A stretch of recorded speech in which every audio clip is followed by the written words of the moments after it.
All right. Well, everybody, welcome to the podcast with myself, Mr. Super Potato, and we never said what we wanted to call you. What do you want us to call you as? Yeah, you can call me whatever you want, man. Dave, Dave. dickhead, you know. All right. uh, my PSN user for now. All right. We'll go as Steve for Knots. There we go. All right. Well, I ain't pulling my notes up. Let me pull these notes up. So, well, Dave and I here have been wanting to do a podcast for a while because when we first met, we would always talk about what games we were playing and whatnot. And every morning before we even start work, we would we'd sit down and just talk about every game that we played the night before. So it was actually really cool having somebody that I worked with, interested in the same type of games. And podcast here, I think, is going to work really well because Dave's a PlayStation guy, or Steve or not is a PlayStation guy, and myself, I'm a Xbox person. So it's it'll be a pretty interesting contrast we have on games and whatnot. But did you want to go over like your history and how you got into gaming and where you're at today with it? Yeah, I mean, I can do that if that's how you want to run it. Well, I mean, it's like I grew up. Sorry for all the ums and get thing. Who cares? But I grew up when I was a kid. My family had an NES. That's what we started with. It was actually my mom's NES. It wasn't, for me and my sister. But we'd play it as well. But it's like, as the years went on, we had a Super Nintendo, Sega Genesis. The Sega Genesis was my first console. Nintendo 64, PlayStation 1. And then from the point where I got a PlayStation, I was a PlayStation guy. So I've had the PS2, the PS3, the PS4. I've got the PS5. You didn't have the PS1 growing up? Oh yeah, I did. That's what I started with. Okay, I thought you just went to PS2 because I'm pretty sure you and I have had long conversations on Final Fantasy VII and why I should like that game. Of course, I had a PlayStation 1. Yeah, because Final Fantasy VII is obviously, without saying, one of my favorite games of all time. Yeah, right. But and then we had the Game Boys, the Game Gear, of course, stuff in the meantime. All right. But yeah, I mean, it's been like my hobby my whole life. So. All right. Well, I'll get into my quick history. I remember my first game I ever remember playing was the Rocketeer on NES, and I'm talking like 1992 or 93. I remember playing that. I remember renting it from Blockbuster. My older brother rented it. I remember watching him, and it was super nostalgic to see the angry video game nerd put that out. I think he did the Rocketeer about a year ago, and that brought I remember. Yeah, it brought back so many memories of like I grew up in Chicago, but I was born in Florida, and I remember playing this in Florida in our old living room way back when. That's my first gaming memory is the Rocketeer on NES, and then obviously as I grew up, I had the NES, we had the SNES, and I was a super casual player. Like I could never beat Mario, I could never get anywhere, but no, we had it. Yeah, exactly. I was a scrub growing up. But then the N64 dropped, right? I was a Nintendo nerd growing up, right? But GoldenEye came out, and we got GoldenEye, and I was part of those parties, and I wouldn't call them like LAN parties, but I was part of that time where all your friends would come over, you get 4-player multiplayer going on GoldenEye, and we'd have a blast, staying up all night playing that.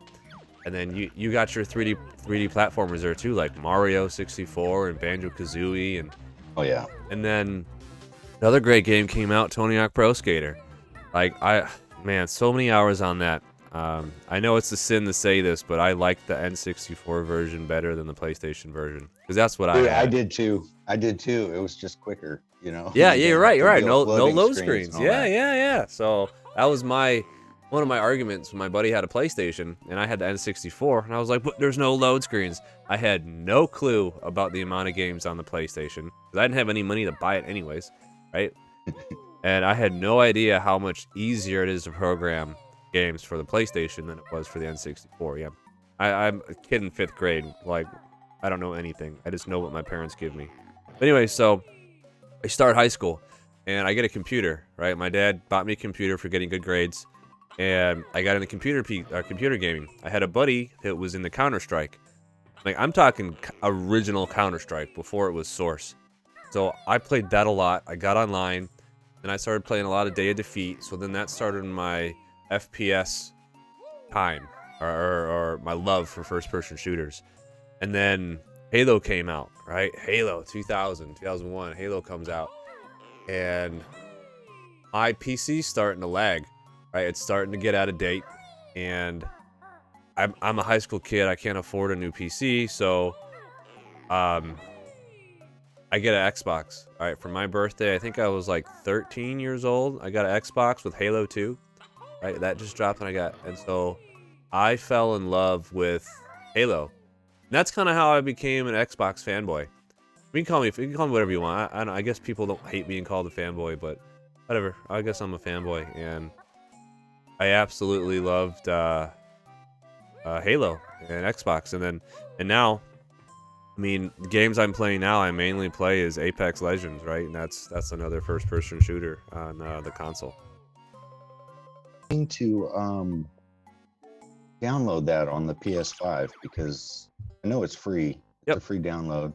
I know you and some of our other buddies play it together. And there's a couple of people I work with now who play Apex as well. But I think we briefly talked about this last night, but I don't have the amount of time to dedicate to one game anymore. You know how I used to be completely into Destiny. Oh, yeah. And I still am, and I still like it.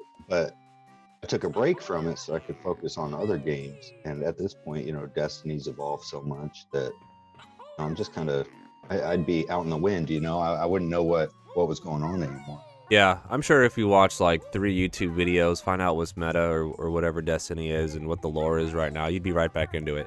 But I couldn't get into Destiny because I never really had too many friends who played it. And I know if you want to go do the raids, you need a crew. Oh, yeah. I just didn't have that crew. So I did beat the storyline in the first one. I didn't do any of the DLC, but then the second Destiny came out, and I beat the storyline before the DLC. And then at that point, I think I got to the point where you needed to start grinding. And I just don't like grinding. That's not fun to me. So anyways. Well, when Destiny 2 first started, there wasn't much of a end-game grind to do. Yeah, there wasn't anything going on. Like the first raid hadn't come out yet, Yeah, because I played it from launch. Yeah, I got you. I know what you're saying too. I mean, it's a huge time sink. Like, all my other games are collecting dust on the shelf while I'm sitting there playing Destiny every single day. Yeah. I had to cut myself off, man. I had to go cold turkey on Destiny. Yeah, and getting back to my history on games, so in between all like the Halo and Apex, I played a lot of Call of Duties, a lot of Battlefields, all those first-person shooters.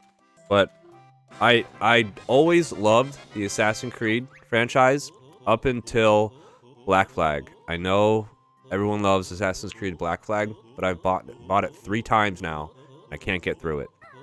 Are you sure you're not thinking of a different one? Because Black Flag is, I know, considered by many to be the peak of the series. It is, I know. I think what it was is Assassin's Creed 3 kind of burned me, because when you played Assassin's Creed 1, Brotherhood, or Assassin's Creed 2, Brotherhood, and the Ezio collection, you can get kills any way you wanted. Like, you can complete a mission any way you wanted. When I played Assassin's Creed 3, it seemed like there was a certain line you had to take to get the kill, or like whatever main bad guy you're going for. You had to find the way they wanted you to do it.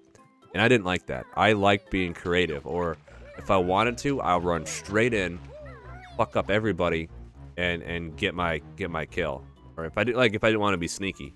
But I don't know. It burned me out, and then so when I picked up Assassin's Creed Black Flag or Assassin's Creed 4, I just was kind of over it. But anyway, so that's my history. That's my history of games, whatnot. It's funny you were talking about your first memory was the Rocketeer. Hmm. You know, you mentioned AVGN. Oh yeah, oh yeah. We're both huge fans of, you know, James at AVGN. But my first gaming memory was during the NES. It was my mother, of course, because it was hers. But she was sitting cross-legged on the living room floor in front of the TV. She was playing Mario on the Duck Hunt combo cart. You know what I'm talking Yep, about? I have the mini box version of it right here in front of me. Yep. But my mom, she used to get so focused into these games and get so angry whenever she'd mess up. It was my sister or it was me. It was one of us. You know, we're very similar in age and we were very young at the time. Yeah. But my dad told us one of us was like tiptoeing behind my mom, like to get past her with socks on the carpet. And my mom fell into a hole and she turned around and blamed us for her messing up. It was like we were going as stealthy as we possibly could. That's one of my first memories. My grandfather, my maternal grandfather, my mom's dad, he was playing Mario 3 one time. And I remember this memory because we were playing 2-player or whatever, alternating. And, you know, I used to just like skid as close as I could to the hole without falling in. Mm-hmm. And he would get so annoyed because he'd be like, well, if that was me, I'd have fallen in the damn hole. But because it's you, you're hanging on by a toenail. You know, by a toenail, he means like the pixel at the edge of, you know, Mario or Luigi's boot. Oh, yeah. Because, you know, you can still grab the edge with it. Mm-hmm. It was just good times. Man. That's funny. You got the timing down. Yep. There's so many happy memories with video games. Yeah, absolutely. Well, do you want to go over what game you're playing now or games you're into right now? Well, right now I'm on a work trip, as is life. And however, prior to that, I had just perfectly timed it out to the night before I came out. I had gotten me a platinum trophy on Horizon Forbidden West. Ooh, okay. Let's talk about that entire game then. Bro, I love it. Okay, spoiler alert. No, I'm just kidding. I know you haven't played it, but I haven't played the first one yet. So you know. Yeah. It's like, and you have to, you know. I played the first one. Actually, there were 2 trophies that I didn't have in the first one. They were DLC trophies. So I already had the platinum in the first one. But before this one came out, I played my New Game Plus playthrough and then my Ultra Hard playthrough. I played that like combined to get those last 2 trophies I needed. Yeah. And that's what I was saving them for, was for when a sequel eventually came out. I was like, well, I'll play through the game again at that point. So I did that. And I just loved it, man. I loved every second of it. It's like, you know, it's just, I love the series. You know, Horizon is obviously from Guerrilla Games. Yeah. Makers of Killzone, which is another one of my favorite series. So I'm sad that Killzone's gone, but I mean, if Horizon's going to take its place, well, I'm okay with it. It's not gone. They still own the IP, and I've heard whispers that they're looking back into it. Maybe not Guerrilla Games, but like, I don't know. I don't know who else would be able to do that IP, but it's not gone. It's never gone. You know, we'll see. Yeah, that's true. I mean, it is the Halo killer after all. Not what they tried to market it as. Yeah, we can talk about Halo later, but I don't feel like getting into that just yet. But yeah, dude, I'm telling you, man, you got to get into Zero Dawn, Horizon Zero Dawn. Yeah. I think, what'd you say? You've been trying to play it on PC? Yeah, so when it came out for PC, I picked it up. I think Epic had it on sale for $30, and my gaming laptop, it's not very good. I bought it for like $600 back in 2020. And I bought it because I was taking a college course, and the day before my college course, my PC that I had just crashed. So I ran to the store, and I brought a buddy of mine with me, Salts, and I said, "Hey man, he's a PC gamer, so he understands PCs." And I was like, "Look, dude, I need a PC. Like, what do I get? I want a laptop so I can bring it with me on my work trips and stuff." And he goes, "Okay, I got you." And the store that we went to, what I have now is the best thing they had, and I paid, like I said, $600 for it, and it's nothing special, and it barely runs Horizon, like barely. It's pretty bad, and whenever I'm running it, it is just screaming, and it's slow. So, anyways, I quit playing it because I don't want to destroy my computer, right? And that's the reason why I also bought a PS4 here recently. We'll get into that in a minute, but yeah. So I own Horizon Zero Dawn, but I cannot play it properly just yet. I will. Yeah, that's not the way to play it. You know, just. Yeah, I'm looking forward to hearing your impressions though when you do get around to actually put it on the PS4. Yeah, absolutely. So, all right, let's get into that. So a minute ago, we just said that you're the PlayStation guy. I'm the Xbox guy. You years ago mentioned you do own an Xbox One, but you just call it your Gears machine, and I completely understand that. Like, I'm not somebody who's gonna go back and play games over and over again for the story mode. I'll play it once, I get the story, I move on.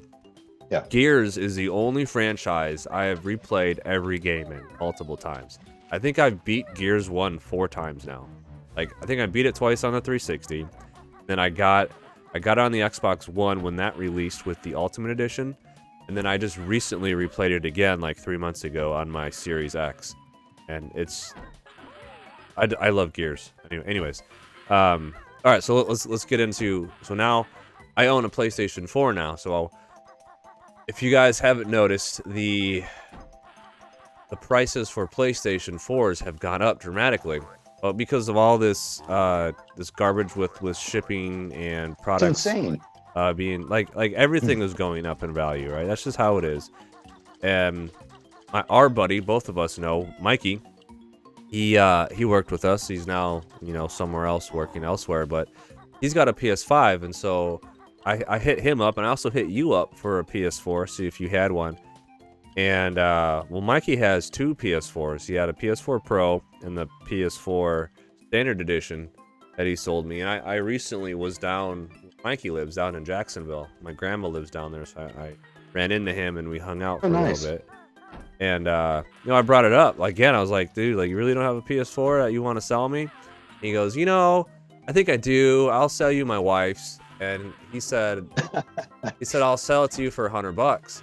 And I was like, no, Mikey, I'll buy it, but I'll pay $150 for it. Like, $100 isn't enough. And they're going for like $200, $250 right now for the Standard Edition.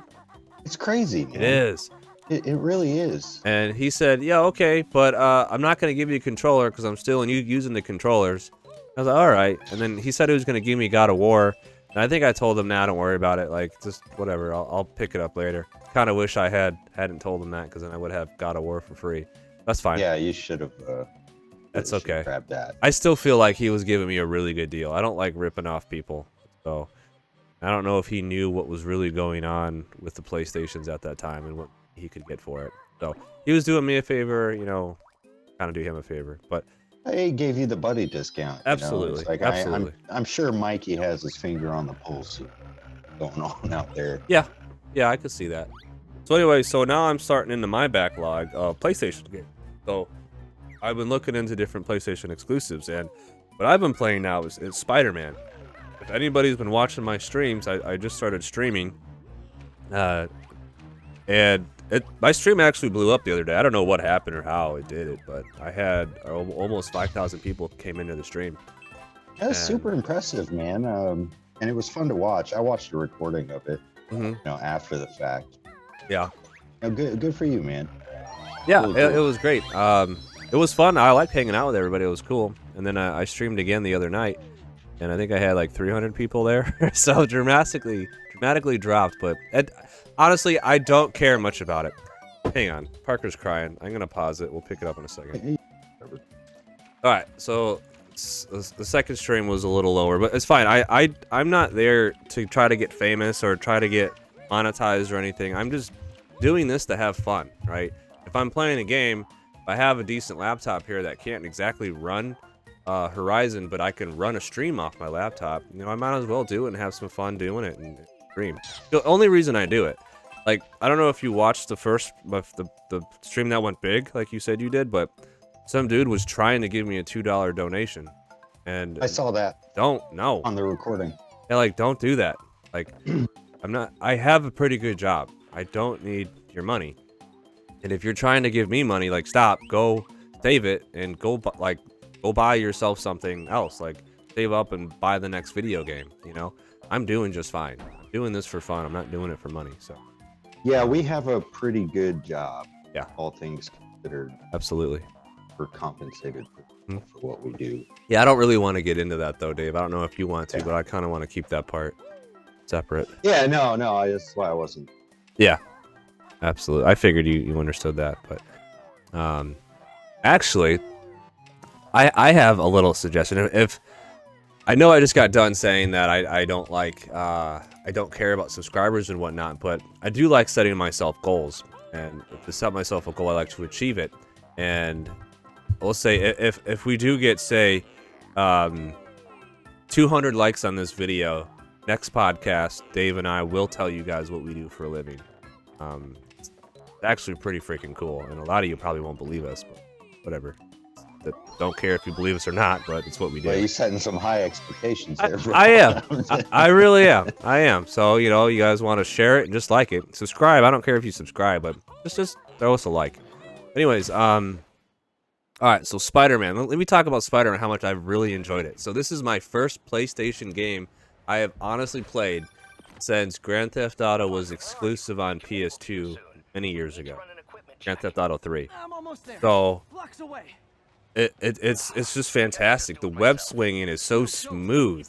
Isn't it so fun? Yes, the fighting is a blast. Like, I played Batman Arkham Asylum like some time ago, and It's very similar. it's similar, Very similar. but it's smoother. It's a lot slicker than what that was. Like, I felt a little chunky. I think I played that on my 360. So I know we're talking like 6-7 years difference in technology, but dude, it's so much fun. It's so satisfying. I guess the word is satisfying. When you sneak up on somebody and you grab them with their web and you like pull them up onto the I-beam and like you get them all Dude, I love it. like stuck up there, and then I'm getting better with my abilities, or like the web bomb, and I don't know if call it a tactical or whatever it is. You can throw like the web bomb out and it'll like web 4 or 5 guys against the wall if you're close to the wall, or it'll just like web them shortly. Yeah. That's a lot of fun. And the storyline's okay. I'll be honest, whenever the storyline's playing, that's when I have time to look at the chat and I'll read people's comments and I'll like, you know, interact with people. And it being my first playthrough, I haven't really been paying attention to the story. Oh, this guy, man. like you and your story, not your complete indifference to any story mode. Yeah, I don't care. Bro, it's a great story. Like, I'm sure it is. The story, you're like, no, I just want web guys up. You know? Yeah, listen, like my thing is like playing shooters, and you don't play Call of Duty for the story. Like, no, you do it to shoot people in the face and be satisfied by the game. Some of those campaigns are pretty good too, though. It's like, you know, I'm pretty fond of some of the Call of Duty campaigns. I don't know, like Modern Warfare 2 was fun. I played that one twice, only because I was stuck somewhere I didn't have internet. I don't know. If I want a storyline or something, I'll read a book or watch a movie. I'm playing a video game to interact, be satisfied, and have fun. Don't get me wrong. There are games out there that have been like, wow. Like once again, Gears of War. All right, quick spoilers. If you guys haven't played Gears of War 2 and Gears of War 3, like, I've almost cried. Like, when I first started dating my wife, I wanted to name our sons Dominic and Marcus. And nice. And she pretended to forget that when we had our boys. Whatever. My kids are not named Dominic and Marcus, unfortunately. That's okay, though. Yeah, but anyways, I am absolutely loving Spider-Man right now. Once I do finish Spider-Man, I will either get into The Last of Us or the Uncharted collection. I don't know which one I'll push. And I don't know if I'm going to have time, though. I'm about to move. We'll see what I can get into. Well, here's my thing about those follow-ups. Like, you could also jump into the Spider-Man Miles Morales, which I just recently finished not too long ago as well. I think that was my last platinum trophy of 2021.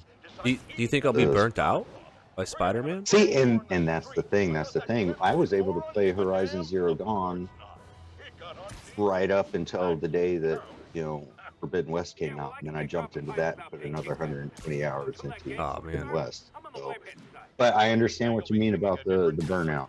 Assassin's Creed does that to me a lot. Well, that's just a Ubisoft game. I think Ubisoft burns everyone out. Yeah, because you got to find all the towers and collect all the freaking eagle feathers or whatever else. Oh, hey, I meant to ask you, are we trying to keep this like PG-13 or? Because I don't want to accidentally start dropping F-bombs or something. No, I don't care either way. If somebody listening out there does get offended by what we're saying, I apologize, but I'm also a 34-year-old adult, and I'm going to speak my mind as I want to. That's what this is. This is my form of expression and how I want to talk about video games. I'm not going to come out here and say the most obnoxious thing I can, but I am not going to censor myself. That's how I feel about it. Yeah. All right. All right. So, what games are you looking forward to? Do you have anything coming down the pipeline? Yes. So, like I said, I've been away for a work trip. I don't have my PS5 with me, but I had to have a whole other check bag just to bring that big sucker out with me.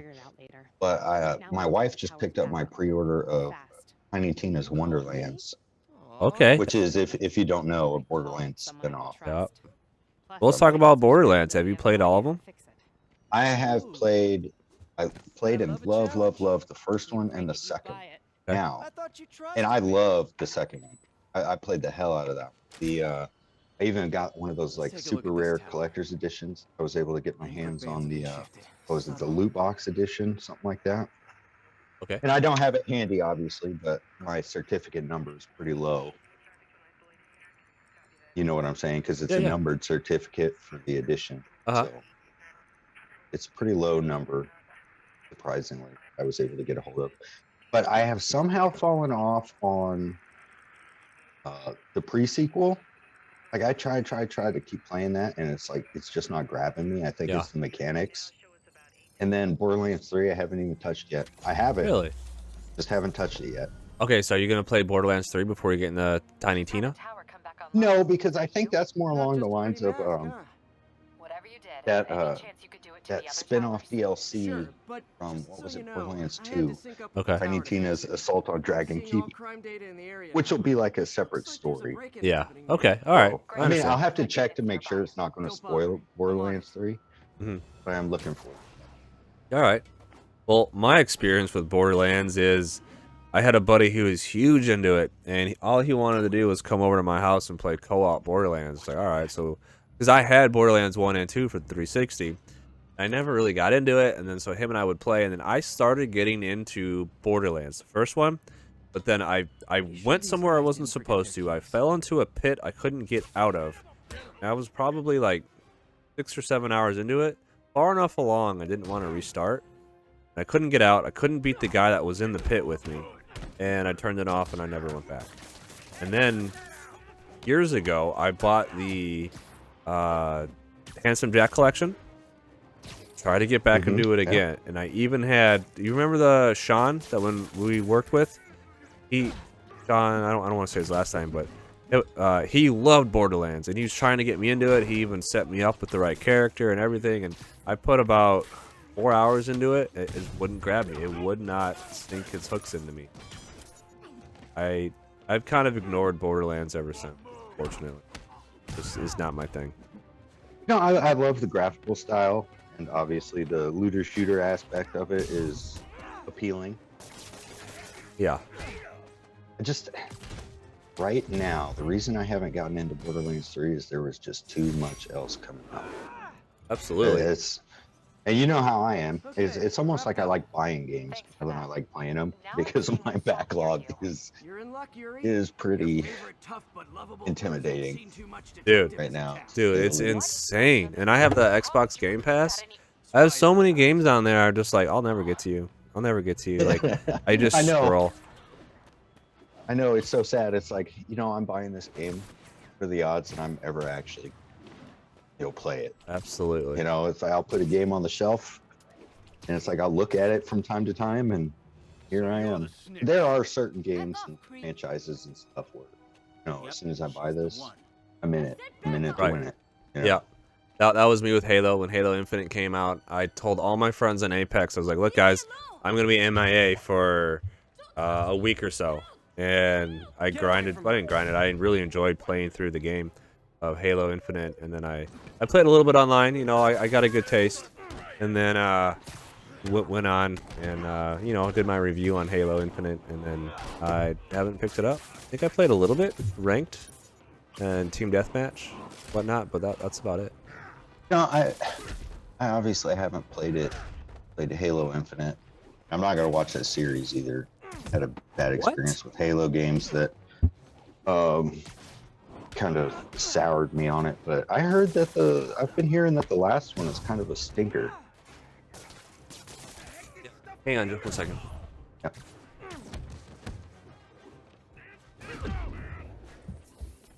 But did you just say you're not gonna watch the Halo show?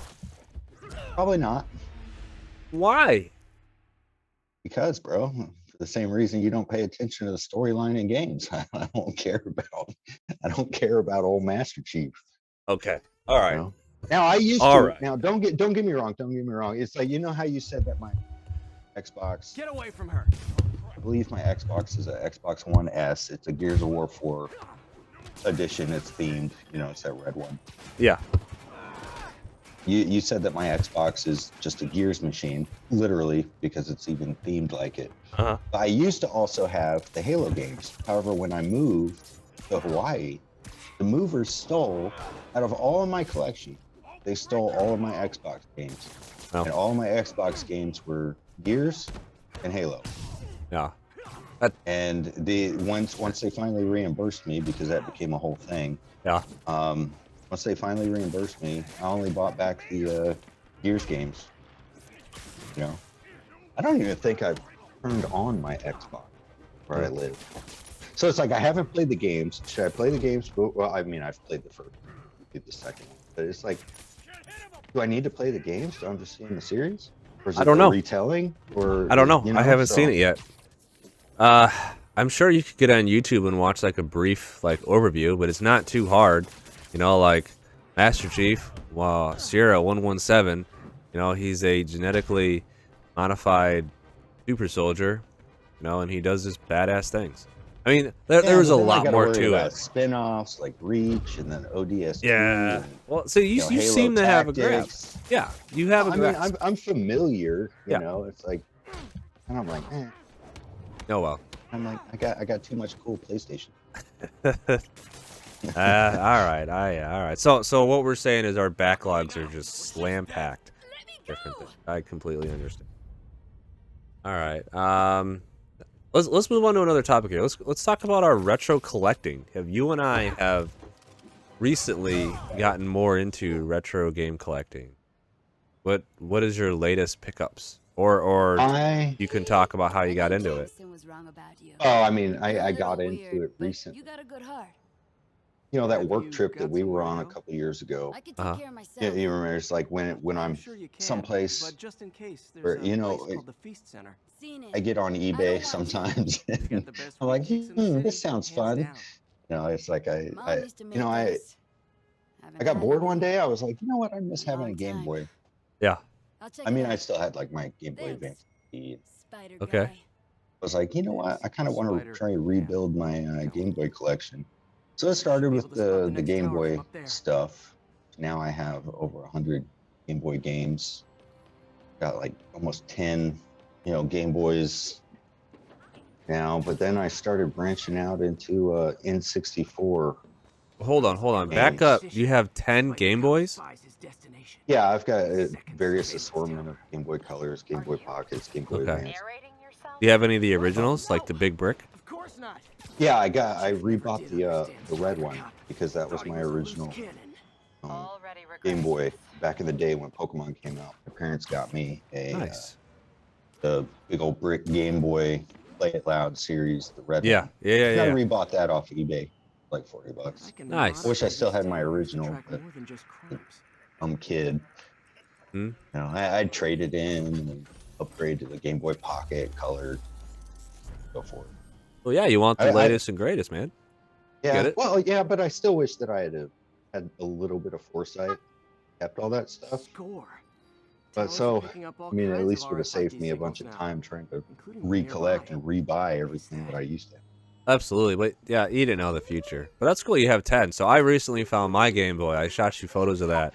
It's the purple translucent Game Boy Color, and I think I have maybe 4 hours on this thing because when I got it for Christmas, my parents gave me Mario Golf, and we were in the Keys at my grandparents' house down there in South Florida, and we stopped at my cousin's house in Atlanta, and I think I let him try Mario Golf because he had gotten a Game Boy Color, and then he never gave it back. So I never had any games for my Game Boy Color, and then I What a somehow bummer. I know, right? I just remember that now, and then I had Vigilante V8, I think it was called.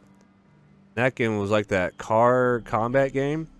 It's pretty terrible, and I don't think I put much time into Oh. How it. many of these are scattered That's around one of those the Rumble Pack ones where you can put a AAA battery in it, right? Yep. And Yeah, you sent me a picture of that. Yep, I pulled that apart. I had batteries still in there from the mid-90s. I ripped the batteries no. out. I know, I thought it was bad, but they didn't burst. They just swelled up. And I cleaned it out and I threw them away. And the AAA battery did the same. It just swelled, it didn't break. And so I threw that away, cleaned everything up, and it powered on. No problem. Oh, It even dude, rumbled. that was almost a bad story right there. That could have Yeah. completely differently. I mean, and if it had broken or if it had leaked, I just would have opened everything up, including the game case, and I would have cleaned it out. Oh yeah, it's not super hard. The Game No. Boy is super easy and fun to work with. Yeah. But anyways, that's my Game Boy. I don't know if that's collecting. That's just something I've held on to for 25 years now.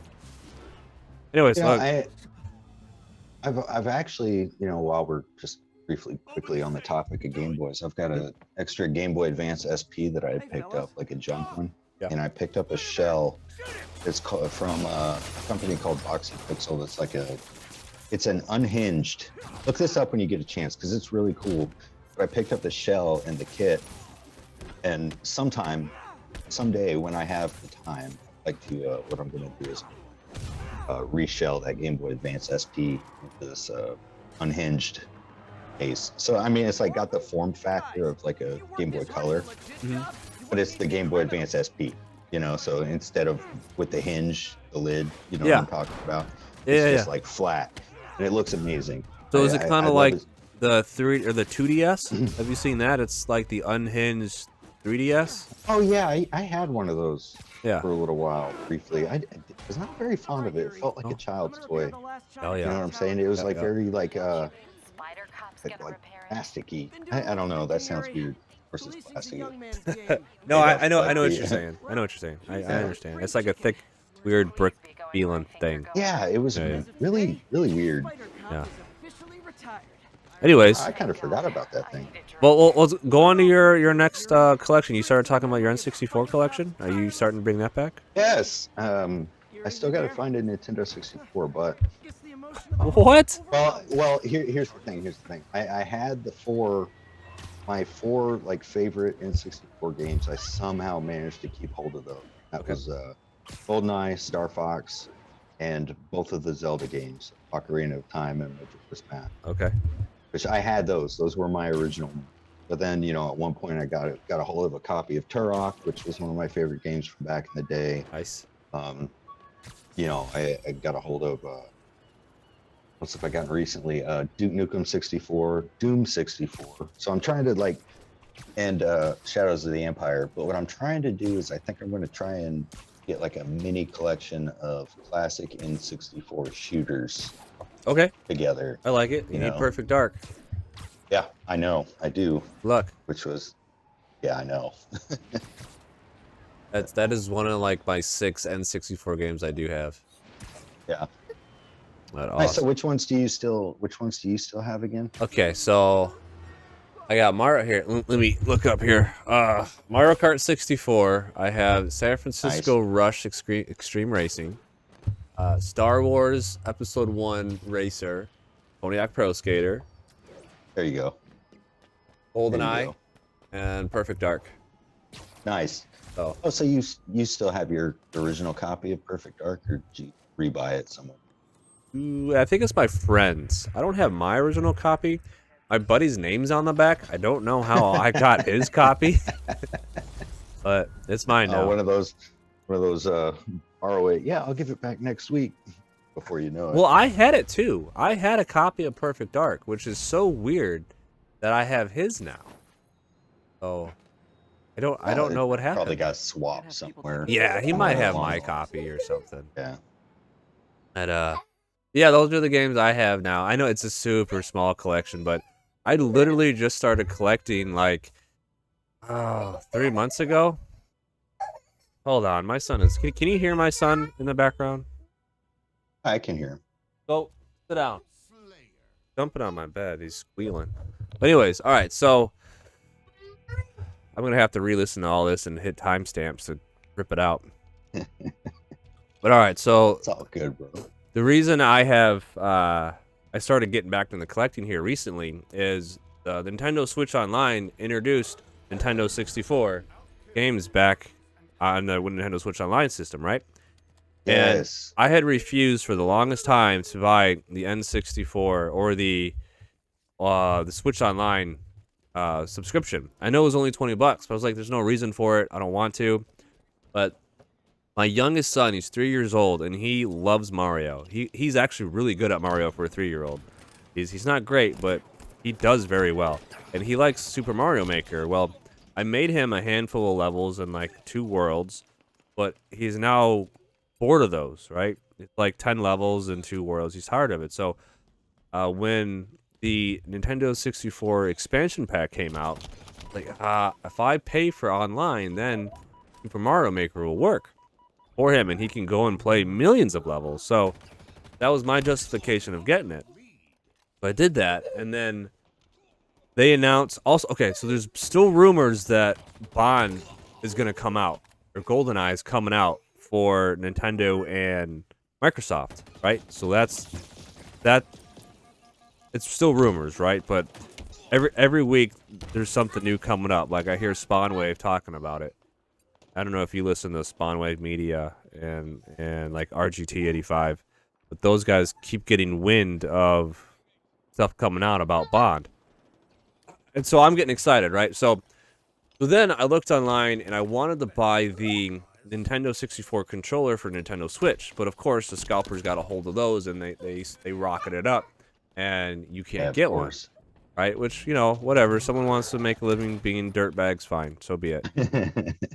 So then I looked at an alternative, and I found this Tribute 64 controller and the Brawler 64 controller.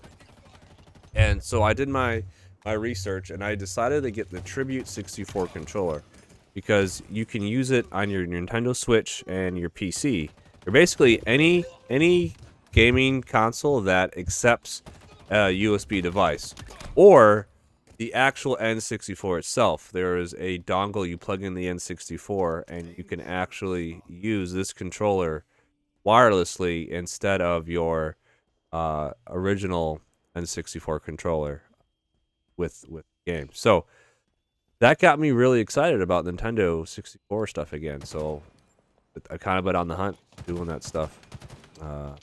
Right now, so far, I've only bought cases, like these little mini game cases made by miniboxgaming.com.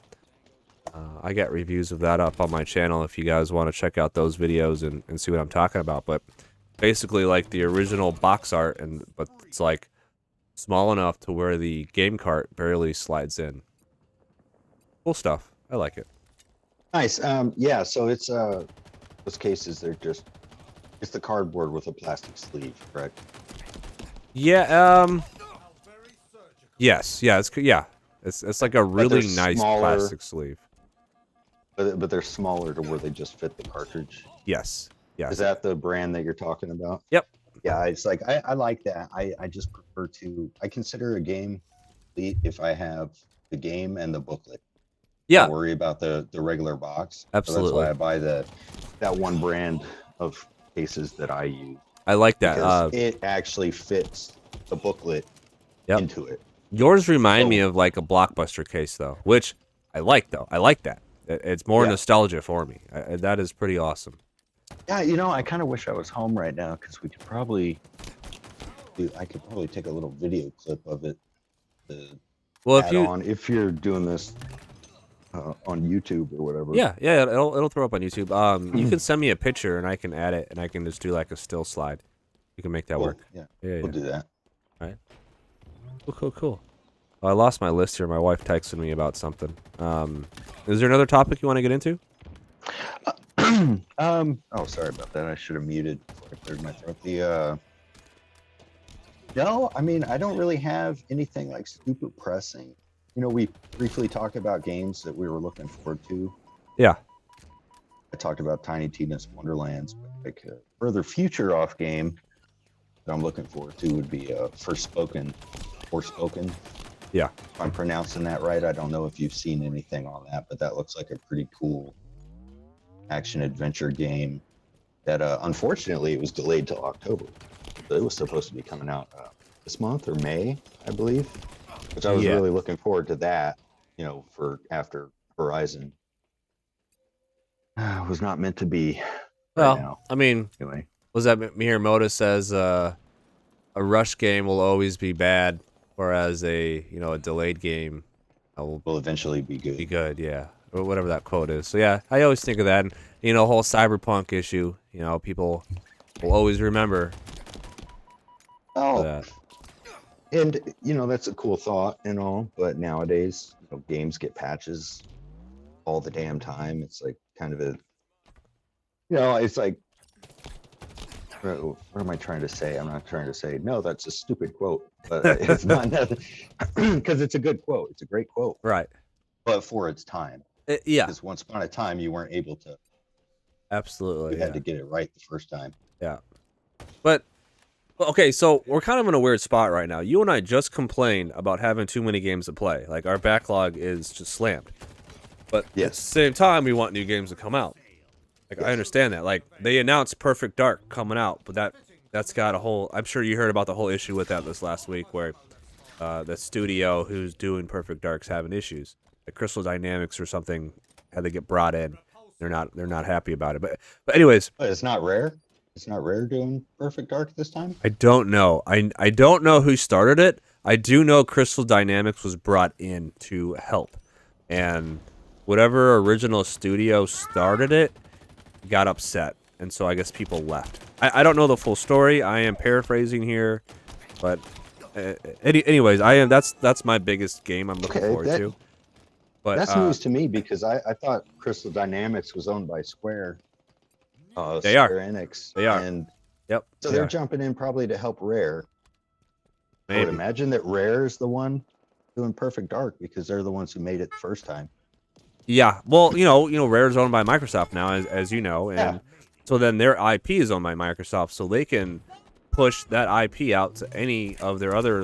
I think they have 32 different studios working for Microsoft or owned by Microsoft now. So I can't tell you. I suppose that's true. I can assume that Rare is doing it since it's their original IP, but I don't know. But anyway, so getting back to my point is how I buy games is I rarely will ever buy a game day one. Something like Halo, which came out on Game Pass, so I didn't have to pay for it. I already owned Game Pass, so I just played through it for free, kind of for free. But I will always wait for that game to come on sale. And I will... What was it that me and Mikey were busting your balls about?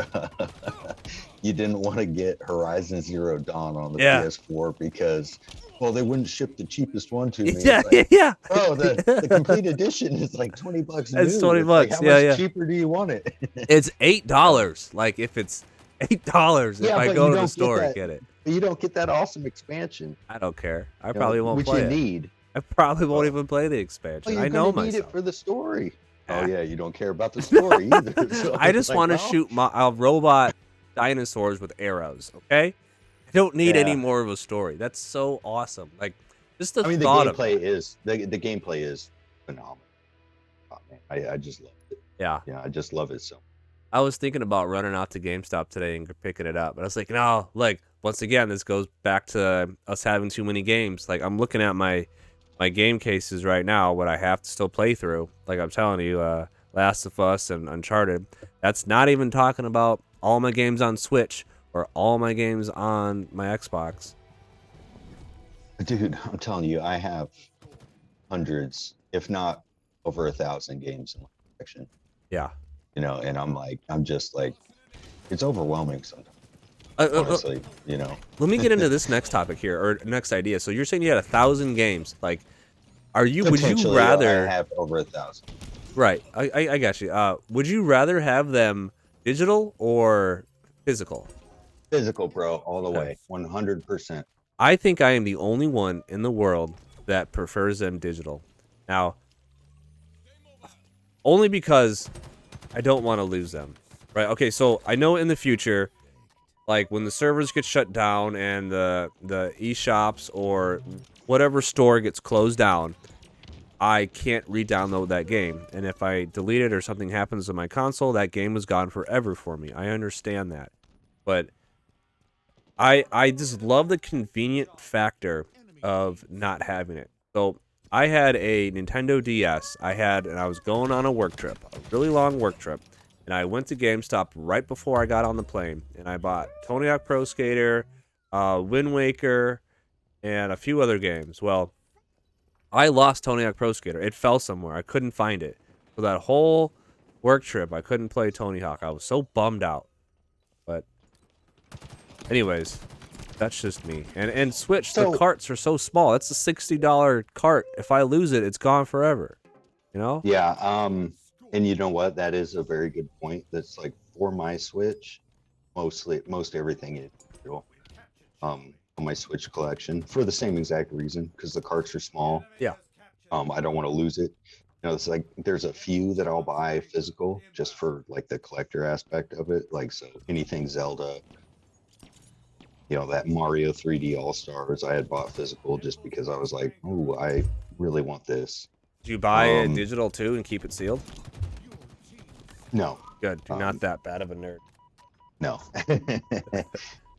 Now, that's not to say that I haven't done it before, but it's like when I used to play so much Destiny, like I ended up getting that digitally just so I wasn't constantly swapping discs.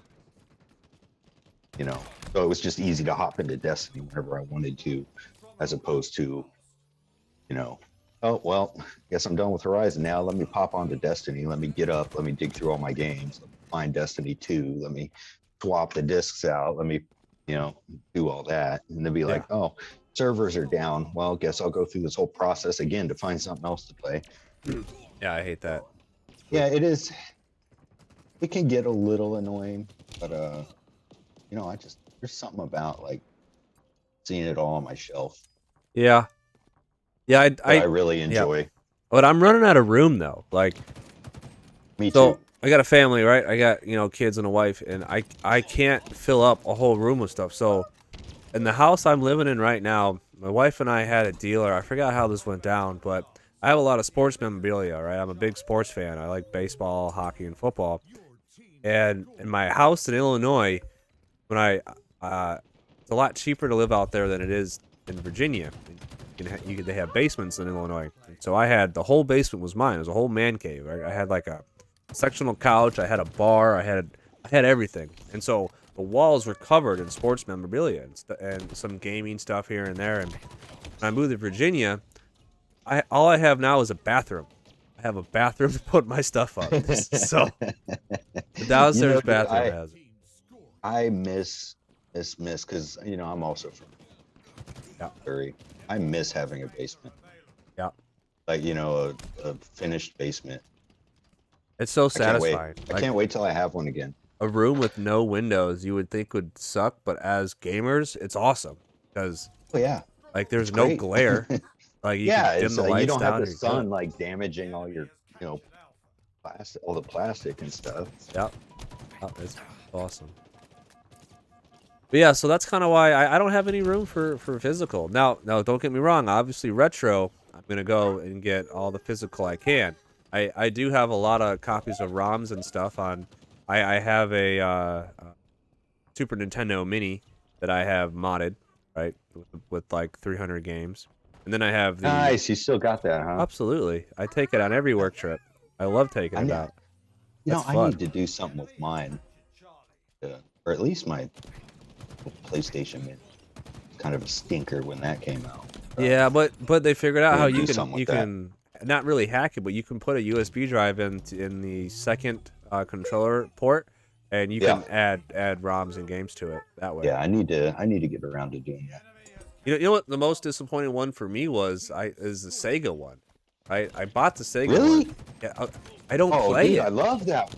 It's great. I don't ever play it though. Like, I never got into it. Like I did like Sonic and all that, but I've never got big into it and whatnot.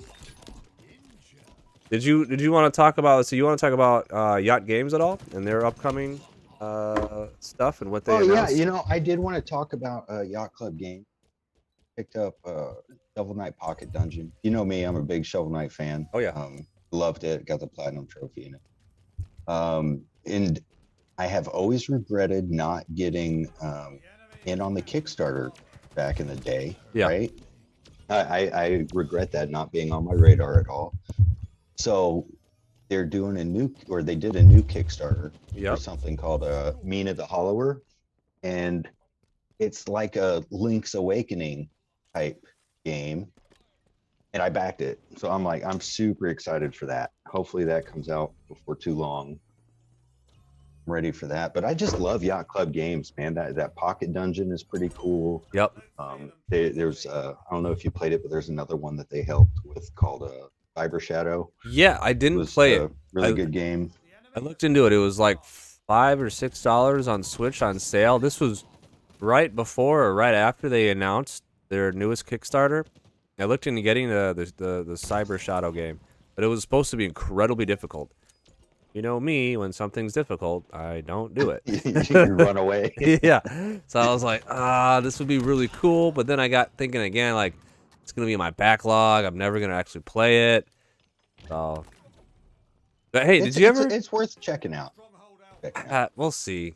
Did you ever check out the Angry Video Game Nerd game? Yes, that sucker is hard. That game is hard, but You I thought love so? it. I didn't think it was too hard. Dude, I love the game.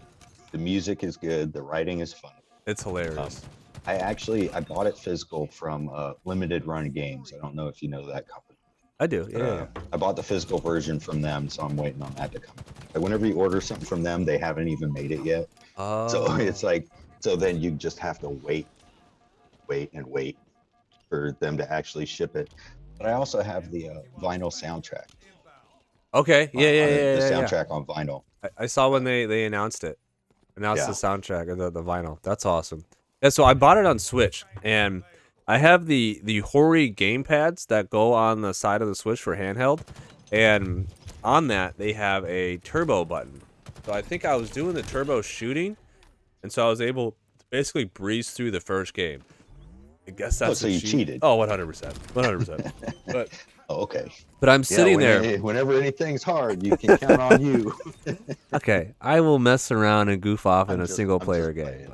Anyways, I'm sitting there playing this game, and I'm laughing my ass off. I'm playing next to my wife, playing handheld next to my wife. Because what are you laughing at? And she knows the nerd fairly well, because I'll put his stuff on, and she'll laugh along too. And I was in the one where you're in the strip club, and everything's all lubed up, and you're sliding over everything. It's so ridiculous. And I love it. I love it. I kept dying. I forgot what disgusting body part kept killing me. And I was just laughing so hard, and my wife thought it was pretty funny. Yeah, I might play that tonight. I might play that again tonight. Yeah. But my kids love playing on the Switch, so I had to delete the game because I don't want them accidentally playing. I turned that on when my kids were out. Uh-huh. And the very first thing was like, you know how he is. Just Oh, going, yeah. It's like he's going off on a tangent about whatever the tutorial fairy or whatever. I was like, well, Yeah, I yeah. guess I'll be playing this later on because like immediately both my kids are like, Yeah. my kids are laughing at it. I'm like, ah, shit. Yeah. No, the first thing that happens is like a hand reaches through the TV and grabs your balls and rips you into the TV. Like what did you expect? God, I love it. I love that guy so much, man. That's so funny. Oh man, there's only a few videos he's made that have like not made me laugh hysterically. Just a Yeah. couple. But anyways, it's so good. Oh, All right. Cowabunga collection. Yeah. Get that? Am I going to? Yeah. No. Okay. Oh. Well, for the same reason as always, I have too many games right now. There's too many games. I have no time. Like I am in that. We talked yesterday. I'm in a very intense class right now, and I just not right now. Not right now. If you and I were on a work trip again, and I could get it, like because you and I play Turtles in Time. Yeah, we'd be playing that. Absolutely, Absolutely. Because we on my modded SNES Mini, I did have Turtles in. No, that came. Did that come original or was that modded on? I don't remember. Turtles in Time, I do not think was on the original. Okay. Either way, we played it on my Mini, and I know you and I put probably 6 or 7 hours into that game throughout that. Oh, dude, we time. played the hell like beat 'em ups like that. Yeah, that We and played the Double hell out of Dragon. anything like that. Yeah. Yeah, that We was had. fun. But yeah, if I was with you again, I would do that for sure. Oh. All right. Let's see. We talked about stuff we're looking for. Okay, last topic I want to get into, just because I want to make this a little over an hour long. I'm gonna have to cut quite a bit too. Yeah. How do you feel about the Microsoft Activision being acquired by the whole deal? Here's the thing. I do not like that Doom as a franchise or a series could potentially become an Xbox. Hold on, that's Bethesda. I don't like that. I'm not talking about Bethesda. That's old. Oh, that's my bad. That's okay. We can talk about that too. Let's talk about acquisitions in general, right? So obviously Bungie just got picked up by Sony, which is kind of crazy if you think about it. Yeah, that's insane. And then Bethesda was over a year ago picked up by Microsoft, and then Activision picked up by Microsoft. But did Sony just picked up Haven? They picked up Haven this last week, I believe, which is a studio that's not even put out a game yet. They've only put out ideas. That's good for them. Well, Sony rarely, they know what they're doing when it comes to when they buy studios. So it's like they've got some kind of plan works. It's like it wasn't just like some fluke or, whatever. It's like there's something going on that it's gonna be like, yeah, it made sense for them to purchase. Yeah, I'm sure they are. They're not going to be idiots and just sling money around. But it's kind of funny a studio that's not even done a game yet gets bought. Oh, Yeah. But all right, so go back how you feel about Doom and Bethesda and Microsoft. Yeah, so it's like for some reason I brain farted real hard. I thought that's what Activision Blizzard be. But the only thing that gets me on that is I don't want Doom to become an Xbox exclusive series because I love Doom. Yeah.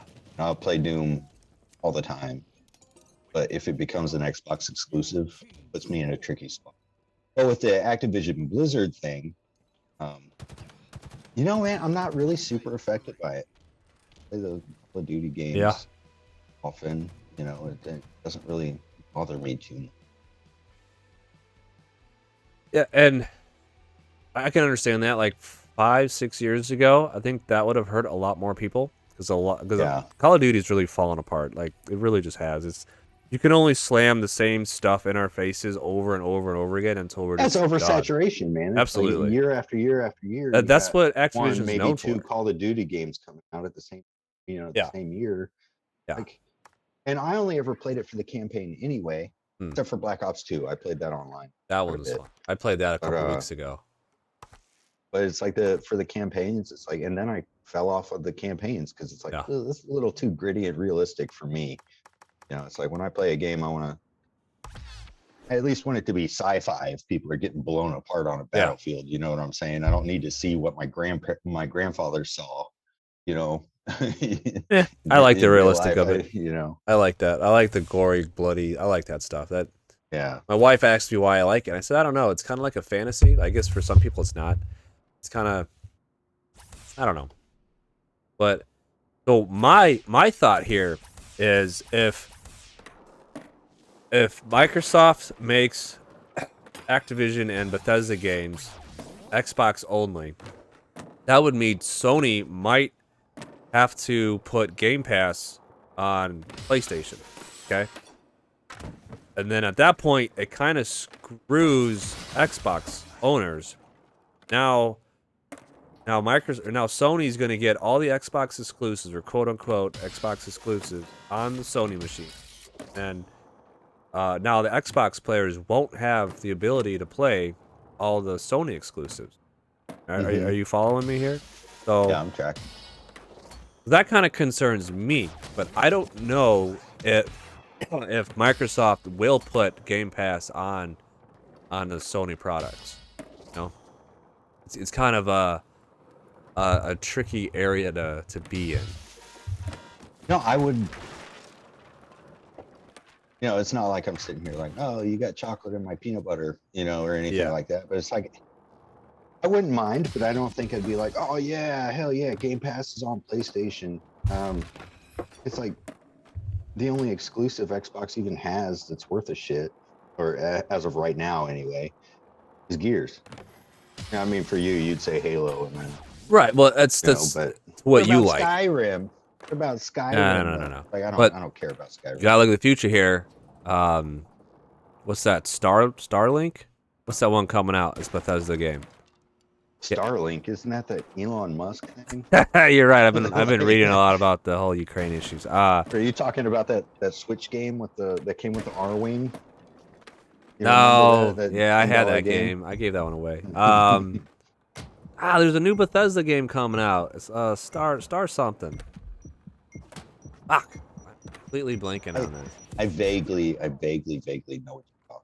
Anyways, that's supposed to be like the next Obsidian like type of game, or the next Fallout game.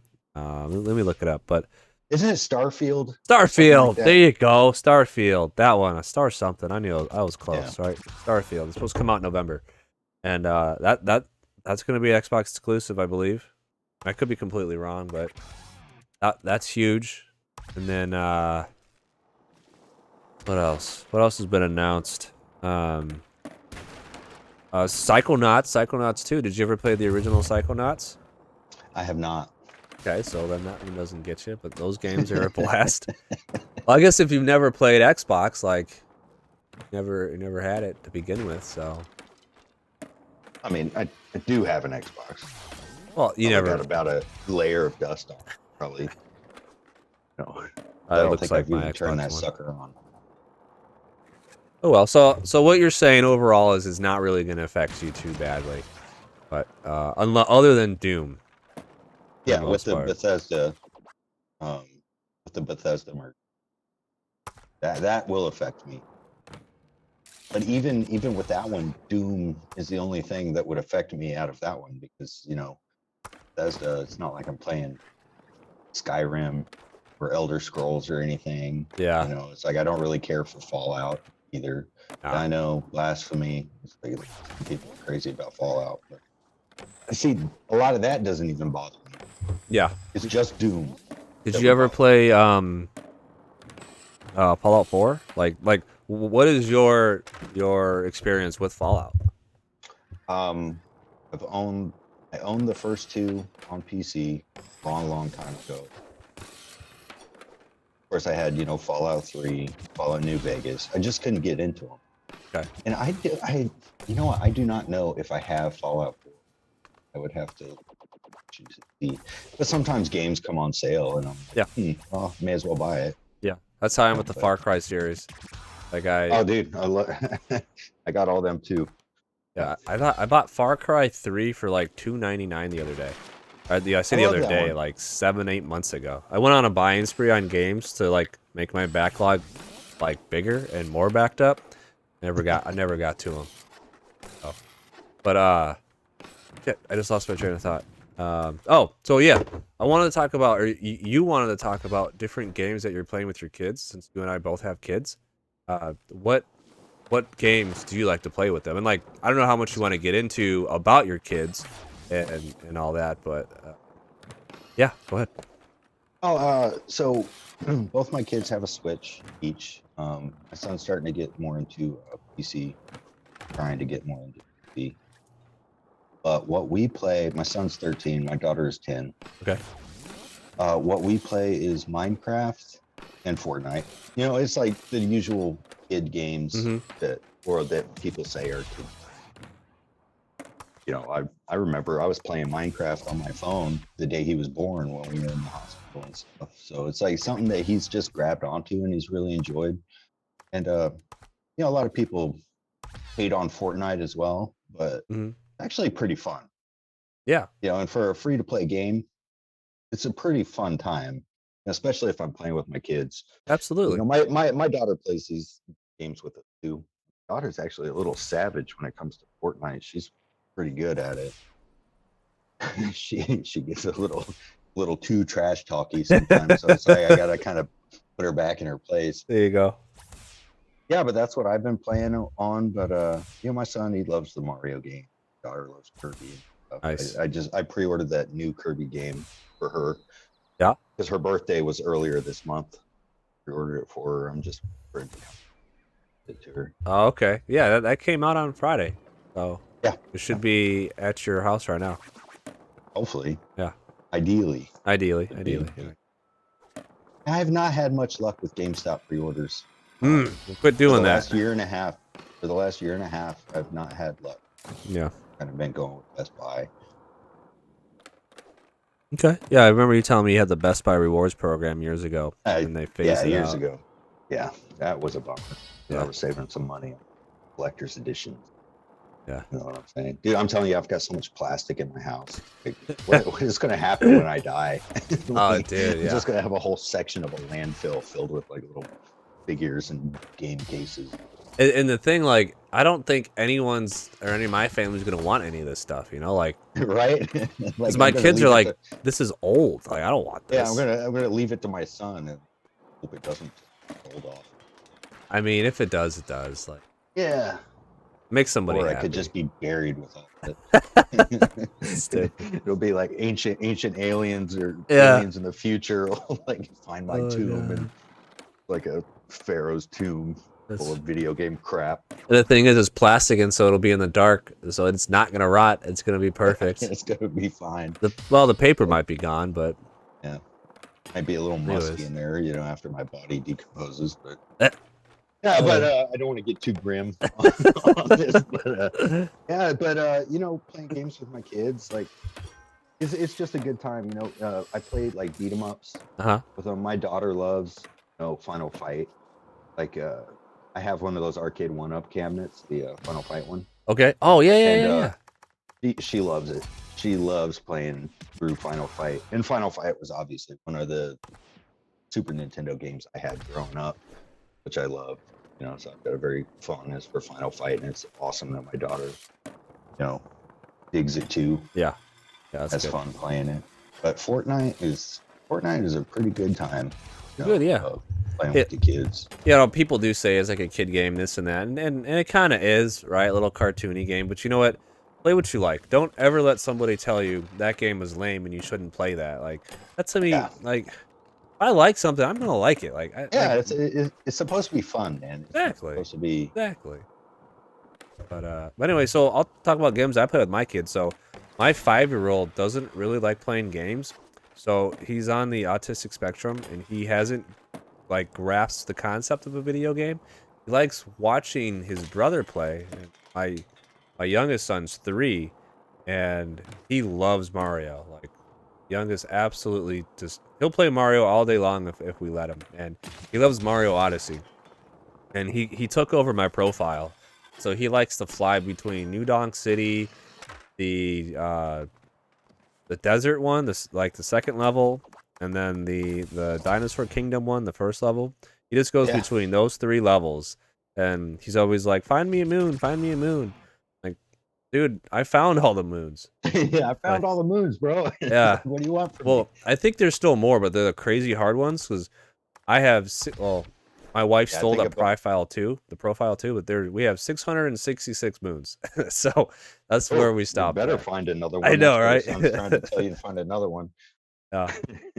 But so he likes Yeah. Mario and he likes Mario Kart, and the Kirby's coming out, or it just came out, but like 2 weeks ago the demo came out, and so I downloaded the Kirby demo and I let him play it, and he thinks it's the full game, so he'll sit there and play the Kirby game and just love it, and he's like, I beat it, and you know, Kirby's notoriously easy as heck, right? So he's loving it, and then when he's not playing that, he'll play his Mario Maker, like I brought up earlier. Yeah. Yeah, my son, he's also been a huge fan of Mario since he was a little boy. Yeah. I mean, he's not so little anymore, as tall as I am now. I remember I got him the Switch. I got him his first Switch for Christmas. It was Mario Odyssey bundle, so it had the red Joy-Cons stuff, which that was a cool experience getting him that Switch for Christmas. It was like one of those Nintendo moments, man. Yeah. You know, that you always hear about. Yeah. Or that you probably had yourself as a kid growing up. I did. When you got a Nintendo 64 or whatever. Yeah. Yeah, actually, I'll talk about that. So when I was in 5th grade, it was a year and a half or a year after it's the second season of the N64, right? And I know Bond was out. I got James Bond and Mario, obviously, my first 2 games. And so I was supposed to get a Nintendo if I read so many books for the year, right? Of course, I didn't read them. I said I did, and I just wrote down fake numbers. But my parents didn't know that. Whatever. I got credit in school, and Oh, you. right, right. Anyways, like 2 or 3 days before Christmas, my parents hid it in my room, and I was notoriously a messy kid. I've since gotten a little better. I'm not the cleanest person in the world, but I don't just throw my laundry on the floor anymore. And they said, Christopher, go clean your room, and I guess I didn't. And so the N64 sat behind my bed, where I would have found it if I cleaned it for like 7 or 8 hours, right? It wasn't very long because All you had to do was go and clean your room Exactly. for 2 seconds and you would have found it. I would have found N64, but I eventually found it because I think towards the end of the day I was like, all right, I should go clean my room so I don't get in trouble, and I did, and there it was behind my bed, an N64, and I remember in a plastic bag. It was like in the old Kmart bags, and if anyone remembers Kmart, in a Kmart bag, and I still have that one. What's that? I said good old Kmart. Okay, so. Yeah, that's how I got my N64, but I didn't have any games, right? Or I think Mario 64 came bundled? I don't remember. But Christmas was like 3 days later, and we got Mario, Banjo-Kazooie, GoldenEye. Nice. So,